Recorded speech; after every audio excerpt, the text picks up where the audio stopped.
अस्सलाम वालेकुम नाज़रीन, आप देख रहे हैं फ्लाई न्यूज़। खबर देंगे आपको ज़हीर हुसैन खासखेली की। कोट लालू थाने के हदूद में प्राइवेट ड्यूटी से वापसी पर गांव मट्ठू खान राजपर के रिहायशी मोहम्मद तसाले राजपर से डकैती की वारदात हुई है।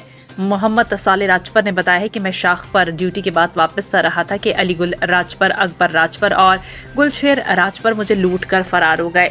थाने पर एनसी दर्ज करवाने गया मगर पुलिस ने एनसी दर्ज करने से इनकार कर दिया। जीअं त मां चौकीदारी कंदो आहियां नई शाख ते हुते होटल ते 7-8 हज़ार रुपया हुया जेके मां खयूं अचां पियो।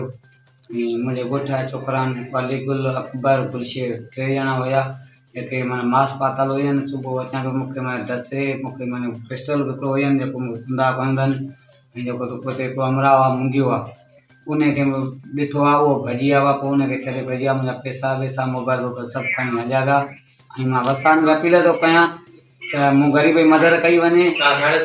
जी थाणे ते वियासीं, थाणे वारनि मूंखां एंट्री न वरिती, मूंखे मोटाए छॾियनि। पोइ मां आयो आहियां मीडिया करण।